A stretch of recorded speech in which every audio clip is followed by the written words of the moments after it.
Bismillahirrahmanirrahim. Assalamualaikum warahmatullahi wabarakatuh. Alhamdulillahirabbil alamin, wassalatu wassalamu ala asyrafil anbiya'i wal mursalin Muhammadin wa ala alihi wa sahbihi ajma'in. Subhanaka la ilma lana illa ma 'allamtana innaka antal alimul hakim. Allahumma inna nas'aluka ilman nafi'a wa rizqan thayyiba wa amalan mutaqabbala. Allahumma inna na'udzubika min ilmin la yanfa' wa min qalbin la yakhsha wa min nafsin la tashba wa min da'watin la yustajabu laha. Rabbi shrah li sadri wa yassir li amri wahlul 'uqdatam min lisani yafqahu qawli. Amma ba'du. Jamaah sekalian rahimani wa rahimakumullah. Pada kesempatan kali ini kita akan membahas hadis yang ketiga dalam bab kedua kitab Riyadhus Shalihin, yaitu Babut Taubah. Bismillahirrahmanirrahim. An Abi Hamzata, dari Abu Hamzah Anasin ibni Malik al-Ansari, yaitu Anas bin Malik al-Ansari, khadimi Rasulullah sallallahu alaihi wasallam. Beliau adalah pelayan Rasulullah sallallahu alaihi wasallam radhiyallahu an. Qala, ia berkata, qala Rasulullah sallallahu alaihi wasallam. Rasulullah sallallahu alaihi wasallam bersabda, lallahu afrahu bi taubati abdihi. Lallah, ya, lamnya di harokat fathah, ya. Lallahu, dan ini adalah jawabul qasam, ya. Jadi aslinya wallahi wallah, ya. Wallahi lallah, ya. Demi Allah, sungguh benar-benar Allah, afrahu, yakni asyaddu farhan. Afrahu, lebih gembira, lebih bergembira, ya, bi taubati abdihi, terhadap taubat hambanya. Min ahadikum, dari kegembiraan seorang di antara kalian, ya, saqata ala ba'irihi, yang menemukan, yang mendapatkan kembali ontanya tanpa sengaja. Waqad adallahu fi ardin falatin, ya, padahal ontanya telah hilang, telah tersesat, ya, fi ardin falatin, ya, di gurun Sahara, di daerah yang luas, tanpa ada tanaman, tanpa ada air, di gurun Sahara. Muttafaqun alaih. Hadis diriwayatkan oleh Al-Imam Al-Bukhari wal Imam Muslim. Wa fi riwayatin li Muslim, dalam riwayat Imam Muslim disebutkan, lallahu asyaddu farhan bi taubati abdihi. Sungguh Allah sangat gembira terhadap taubat hambanya, hina yatubu ilaihi, ketika ia bertaubat kepada Allah, min ahadikum, ya. Jadi kegembiraan Allah itu lebih besar dari kegembiraan salah seorang di antara kalian, kana ala rahilatihi, ya, kana ala rahilatihi, di mana hamba tersebut mendapatkan kembali ontanya setelah sebelumnya ia mengendarai ontanya di gurun Sahara, ya, bi ardin falatin. Jadi kegembiraan Allah itu lebih besar dari kegembiraan salah seorang di antara kalian, ya, yang mendapatkan kembali ontanya yang sebelumnya ia mengendarai ontanya itu di gurun Sahara. Falatat minhu, lalu onta yang dia tunggangi tadi itu lepas dari dia, dari orang tersebut. Wa 'alaiha ta'amuhu wa syarabuhu, padahal di atas onta tersebut terdapat ta'amuhu, makanannya, wa syarabuhu, dan minumannya. Artinya perbekalan semua, makanan dan minumannya ada di onta tersebut semuanya. Jadi dia kehilangan hewan tunggangannya dan seluruh bekal yang dimiliki, yang dibawanya, makanan dan minumannya. Padahal dia sangat membutuhkan. Fa'isa minha, ia sudah putus asa. Setelah berusaha, setelah mencari-cari dan tidak mendapatkan, dia berputus asa darinya.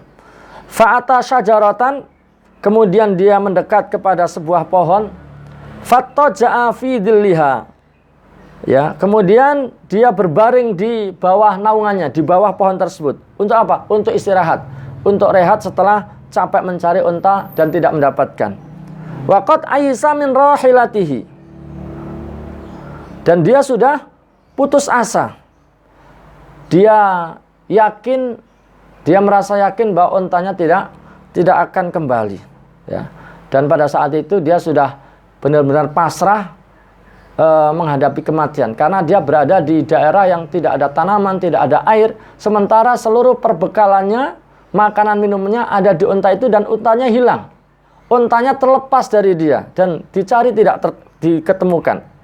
Sehingga dia pasrah, dia merasa bisa jadi di tempat itulah dia akan meninggal. Fabainama huwa kadzalik, pada saat ia dalam kondisi seperti itu, id huwa biha qaimatan indahu, tiba-tiba unta tersebut berdiri di depannya. Ya. Apa yang dicari ternyata tiba-tiba ada di hadapannya. Dan tentu ini peristiwa yang membuktikan kepada kita bahwa di tengah kesulitan ada kemudahan.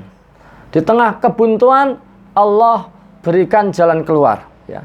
Setelah mencari dan tidak ditemukan, tiba-tiba ya apa yang dicari itu berdiri di hadapannya. Fa akhadha bi khitamiha.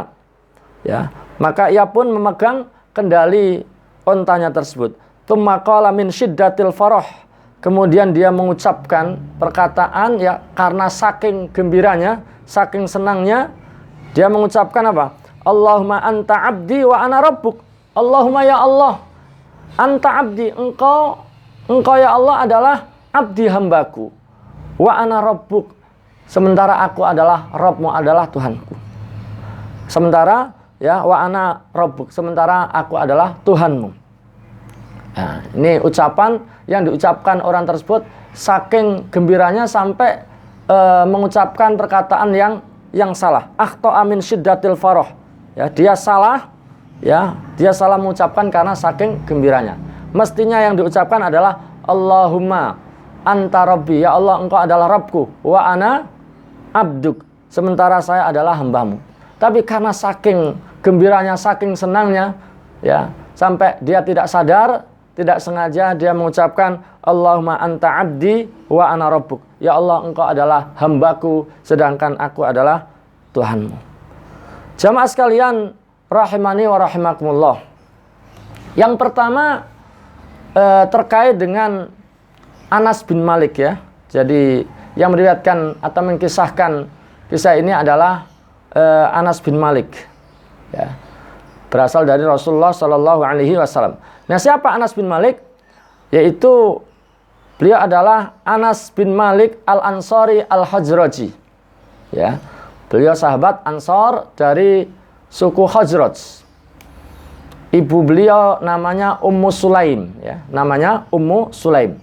Dan Anas ini adalah khadim Rasulullah SAW, pelayannya Rasulullah SAW. Bahkan beliau berkhidmat kepada Rasulullah sejak usia 10 tahun ya. Sejak Rasulullah tiba di Madinah, sejak saat itulah Anas selalu ya berkhidmat kepada Rasulullah ketika tidak safar maupun ketika sedang safar. Selalu bersama Rasulullah SAW melayani kebutuhan-kebutuhannya. Dan itu beliau lakukan sampai Rasulullah wafat ya. Sehingga kurang lebih beliau berkhidmat ya, beliau mulazamah kepada Rasulullah itu sekitar 10 tahun. Sehingga kemudian wajar ya kalau kemudian beliau banyak meriwayatkan hadis dari Nabi SAW. Ya, di dalam sirah disebutkan bahwa hadis yang diriwayatkan oleh beliau itu ada 2286 hadis ya. Karena memang cukup lama mulazamah dengan Rasulullah SAW, berkhidmat kepada Rasulullah SAW. Dalam soal ghazwah, beliau juga sering ikut ghazwah. Ya, ada sekitar 8 kali ghazwah, dalam 8 kali peperangan diikuti oleh Anas bin Malik. Rasulullah SAW pernah mendoakan Anas bin Malik, ya, dengan doa yang kemudian menjadi sebab, ya, dengan itu Allah berikan keberkahan kepada Anas dalam hidupnya, hartanya, keluarganya, ya, anaknya. Ya. Beliau didoakan oleh Rasulullah dengan doa, Allahumma akthir malahu wa waladahu wa barik lahu wa adkhilhul jannah. Ya Allah, ya, perbanyaklah hartanya, anaknya, berkailah ia dan masukkan dia ke dalam surga.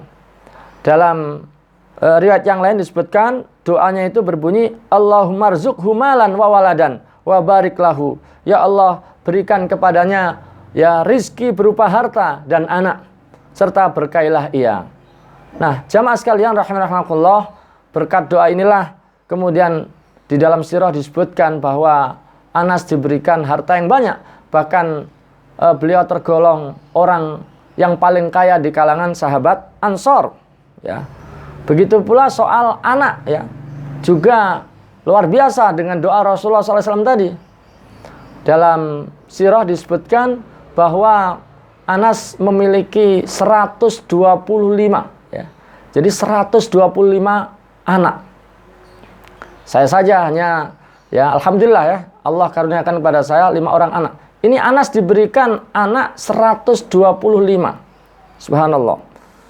Begitu pula keberkahan yang dicatat oleh para ulama, ya, dan ini sesuai dengan yang dikatakan oleh Anas sendiri bahwa, ya, tanah garapannya, kalau orang-orang mungkin rata-rata panen dalam 1 tahun sekali, maka Anas mengatakan bahwa beliau bisa panen 2 kali, ya, ya, tanaman yang ditanam, ya, berbuah 2 kali dalam setahun. Bahkan kemudian disebutkan pula dalam keterangan bahwa kebun yang dimiliki Anas itu mengeluarkan aroma harum, aroma seperti kasturi, ya. Jamaah sekalian rahimakumullah, begitu pula umurnya. Beliau dikaruniai umur yang cukup panjang, ya. Beliau meninggal tahun 93 Hijriah di Basrah, ya. Dan beliau berarti termasuk sahabat terakhir yang meninggal di Basrah. Sehingga umur beliau, ya, adalah lebih dari 100 tahun, lebih dari 100 tahun. Dan meninggalnya Anas adalah merupakan kehilangan tersendiri bagi umat Islam. Sehingga pada saat beliau meninggal, ya, orang-orang berkomentar, zahabal yaum nisful ilm. Hari ini telah pergi, yaitu separuh daripada ilmu. Jamaah sekalian rahimani wa rahimakumullah, dalam hadis yang kita baca tadi ada beberapa pelajaran yang kita bisa sampaikan. Yang pertama adalah menjelaskan tentang rahmat Allah Subhanahu wa taala, tentang kasih sayang Allah Subhanahu wa taala kepada kita semuanya, kepada hamba-hambanya. Dalam hadis ini terangkan di antara bentuk rahmat Allah, kasih sayang Allah kepada hambanya adalah manakala hambanya, ya, berbuat salah, berbuat dosa, kemudian hamba itu mau bertaubat dengan sebenar-benarnya taubat, maka Allah menerima taubat hambanya tersebut. Bahkan Allah mencintai orang yang bertaubat, ya. Allah sangat gembira dengan taubat hambanya. Di dalam Al-Quran surah Al-Baqarah Allah mengatakan, Innallaha yuhibbut tawwabina wa yuhibbul mutatahhirin. Sesungguhnya Allah mencintai at-tawwabin, orang-orang yang bertaubat, dan mencintai pula al-mutatahhirin. Wa yuhibbul mutatahhirin, dan mencintai orang-orang yang suka membersihkan diri, mensucikan diri. Al-mutatahhirin. Jamaah sekalian rahimakumullah, tadi disampaikan bahwa Allah sangat senang, sangat gembira dengan taubat hambanya. Ini bukan berarti bahwa Allah butuh hambanya, bukan berarti Allah butuh amal hambanya, bukan butuh amal kita, bukan pula Allah butuh taubat kita, sama sekali tidak. Allah sama sekali tidak butuh kita, tapi kitalah yang butuh Allah Subhanahu wa taala. Tapi dalam konteks ini, ya, bahwasanya Allah memang lebih senang memaafkan, ya, lebih senang mengampuni daripada menghukum. Selagi orang itu bersalah kemudian bertaubat, maka Allah akan, ya, menerima taubatnya. Jamaah sekalian rahimakumullah, dan tentu hadis ini juga secara tidak langsung menganjurkan agar kita ya bertaubat kepada Allah Subhanahu wa taala. Dan anjuran taubat itu tentu adalah bukan maslahat Allah, tapi yang akan mendapatkan maslahat dari taubat tersebut adalah hamba tersebut atau kita semuanya yang mau bertobat kepada Allah Subhanahu wa taala. Jamaah sekalian rahimani wa rahimakumullah, di dalam hadis tadi dijelaskan bahwa Allah sangat gembira. Tentu kegembiraan yang dimaksud di sini tidak sama dengan kegembiraan makhluknya, ya. Karena tidak ada sesuatu yang sama, yang serupa, ya, yang semisal dengan Allah Subhanahu wa taala. Laisa kamitsli syai' wa huwas samiul basir. Tidak ada satu apapun, ya, tidak ada sesuatu pun yang semisal dengan Allah. Wa huwas samiul basir, dan Allah Maha mendengar lagi Maha melihat. Jadi ketika disebutkan Allah bergembira, tentu kegembiraan yang dimaksud tidak sama dengan makna kegembiraan hambanya. Begitu pula ketika misalnya dalam Al-Quran maupun dalam As-Sunnah disebutkan Allah murka, tentu kemurkaannya tidak sama pula dengan kemurkaan atau marahnya hambanya. Begitu pula ketika disebutkan Allah benci, ya, Allah mencintai, tentu maknanya tidak sama dengan benci maupun cinta hamba-hambanya. Jamaah sekalian rahimakumullah, hadis ini juga memberikan penjelasan kepada kita bahwa kesalahan yang dilakukan secara tidak sengaja, baik itu ucapan maupun perbuatan, maka tidak ditulis sebagai dosa. Jadi kesalahan yang dilakukan tidak sengaja, baik ucapan maupun perbuatan, maka tidak dihitung sebagai dosa di sisi Allah Subhanahu wa taala. Betapapun itu berupa ucapan yang mengandung kekufuran. Ya, dalam hadis tadi disebutkan, orang tadi mengatakan Allahumma anta abdi wa ana rabbuk. Ya. Ya Allah, engkau adalah abdi, hambaku, sedangkan aku adalah Tuhan. Nah, ini tentu ucapan yang salah, ucapan kekufuran, ya. Mestinya yang diucapkan adalah Allahumma anta rabbi wa ana abduk. Ya Allah, engkau adalah Rabbku, sedangkan aku adalah hambamu. Mestinya yang diucapkan itu. Ya, jadi ucapan orang tersebut adalah ucapan kekufuran. Tapi itu terjadi bukan dilakukan atau dilakukan dengan tidak sengaja. Jadi orang tersebut mengucapkan bukan dengan kesengajaan, tapi tidak sengaja. Dilakukan karena saking gembiranya, saking senangnya mendapatkan apa yang dicari-cari, ya, yang sempat dia berputus asa, tapi kemudian tiba-tiba ada di hadapannya. Saking gembiranya sehingga ucapannya keliru. Ya, ucapan kekufuran. Tapi karena itu dilakukan tidak sengaja, maka itu tidak dihukumi sebagai satu dosa. Jamaah sekalian rahimakumullah, begitu pula ucapan-ucapan lain yang tidak disengaja. Misalnya seseorang mencela orang lain tanpa sengaja, juga tidak dianggap sebagai dosa. Atau seorang suami yang karena tidak sengaja, ya, dia mengeluarkan kata talak, kata cerai. Sekali lagi dilakukan tidak sengaja, maka itu tidak dianggap, ya, itu tidak dianggap. Itu semua adalah seperti, ya, sumpah lagho, Allahu fil yamin, ya. Dan ini sebagaimana firman Allah Subhanahu wa taala di dalam surah Al-Baqarah, la yu'akhidukumullahu billaghwi fi aymanikum walaki yu'akhidukum bima kasabat qulubukum. Allah tidak menghukum kalian dalam lagho sumpah kalian, ya, dalam sumpah kalian yang lagho, ya. Tetapi Allah akan menghukum kalian terhadap apa yang diniatkan oleh hati kalian. Jadi yang sekali lagi yang dilakukan dengan tidak sengaja tidak dihukumi dosa.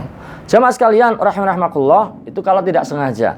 Adapun kalau ucapan kekufuran itu dilakukan dengan sengaja, apalagi dilakukan dalam konteks menghina, maka sudah barang tentu itu akan menyebabkan kekufuran. Seperti yang dilakukan oleh orang-orang munafik, ya. Orang-orang munafik ucapannya, komentarnya kepada Islam, kepada Rasulullah, ya, adalah ucapan-ucapan negatif, ucapan-ucapan yang miring, ucapan-ucapan yang penghinaan, melecehkan, ya. Maka ucapan mereka itu berujung kepada kekufuran. Dan ini sebagaimana diterangkan di dalam surah At-Taubah ayat 65, ayat 66. Ya, wala in sa'altahum la yaqulunna innama kunna nakhudu wa nal'ab qul abillahi wa ayati wa rasulihi kuntum tastahzi'un. la ta'tadiru qad kafartum ba'da imanikum. Jamaah sekalian, ayat ini adalah terkait dengan ucapan atau komentar miring, komentar orang munafik yang mengandung kebatilan tentang Nabi Muhammad, tentang Islam, ya. Maka ucapan yang mereka ucapkan itu bisa menyebabkan kekufuran, ya. Pada suatu ketika saat Rasulullah SAW dalam perjalanan, ya, perang, ya, yaitu ke Tabuk, saat itu ada orang-orang munafik. Mereka mengucapkan dengan nada mengejek, nada menghina, ya, merendahkan, ya, terkait dengan Nabi SAW. Mereka mengatakan, lihatlah orang ini, ya, lihatlah dia ingin menaklukkan istana-istana, benteng-benteng Syam, ya. Sama sekali tidak mungkin, ya. Itu tidak akan terjadi. Itu ucapan orang munafik yang menggambarkan pelecehan, menggambarkan betapa mereka tidak percaya dengan apa yang dikatakan oleh Rasulullah SAW. Maka ketika komentar mereka itu sampai di hadapan Rasulullah, ada yang menyampaikan kepada Rasulullah, kemudian ditanyakan kepada orang-orang munafik, mereka mengatakan enggak, ya. Mereka membela diri dengan mengatakan, ya, dengan mengatakan bahwa innama kunna nakhudu wa nal'ab, sesungguhnya kami tadi hanya gurau, hanya main-main. Maka kemudian Allah memerintahkan pada Nabi Muhammad, qul abillahi wa ayati wa rasulihi kuntum tastahzi'un. Katakan, hai Muhammad, apakah kepada Allah, kepada ayatnya, kepada rasulnya kalian mengolok-olok? Ya, la ta'tadiru, jangan kalian, ya, beralasan-alasan, jangan kalian mencari-cari alasan. Qad kafartum ba'da imanikum, sungguh kalian telah kafir sesudah kalian beriman. Jadi ucapan, ya, yang diucapkan orang munafik konteksnya negatif, konteksnya melecehkan, menghina, ya, dan tentu dengan kesengajaan, maka ucapan seperti itu adalah berujung pada kufuran. Beda dengan yang pertama tadi, itu dilakukan tanpa sengaja karena saking gembiranya sehingga tidak sadar dengan apa yang diucapkan. Jamaah sekalian yang dirahmati oleh Allah Subhanahu wa taala. Kemudian berikutnya, di antara faedah daripada hadis ini adalah bahwa kita perlu mencontoh Rasulullah SAW, ya, termasuk di dalam ketika menjelaskan sesuatu, beliau sering menghadirkan perumpamaan-perumpamaan. Dan tentu perumpamaan itu akan memperjelas masalah yang ingin disampaikan. Nah, sehingga metode taklim, ya, yang harus kita kembangkan berdasarkan contoh dari Nabi adalah termasuk diantara adalah menghadirkan perumpamaan-perumpamaan untuk memperjelas masalah sehingga audiens, sehingga orang yang diberikan penyampaian cepat memahami apa yang hendak disampaikan. Jamaah sekalian rahimakumullah, begitu pula hadis yang kita baca tadi memberikan penjelasan kepada kita bahwa dalam rangka untuk mentakkid, dalam rangka untuk menegaskan satu hal, satu ucapan, maka dibolehkan kita menguatkan itu dengan sumpah, ya, dengan qasam, dengan sumpah, ya, asalkan memang ada maslahat, ada faedahnya, ya. Selagi ada faedahnya, ada masalahnya, maka mempertegas dengan satu sumpah itu adalah dibolehkan. Jamaah sekalian rahimakumullah, mudah-mudahan penjelasan terkait dengan hadis ketiga ini bermanfaat bagi kita semuanya, dan mudah-mudahan kita senantiasa ketika mendapati diri kita salah, tergelincir dalam satu dosa, maka kita segera bertaubat kepada Allah Subhanahu wa taala, dan Allah akan menyambut taubat hambanya, taubat kita semuanya dengan gembira, dengan senang, ya. Dan itu artinya bahwa Allah menerimanya. Allah membuka kesempatan taubat bagi siapapun yang ingin bertaubat kepadanya. Demikian, kurang lebihnya mohon maaf. Assalamualaikum warahmatullahi wabarakatuh.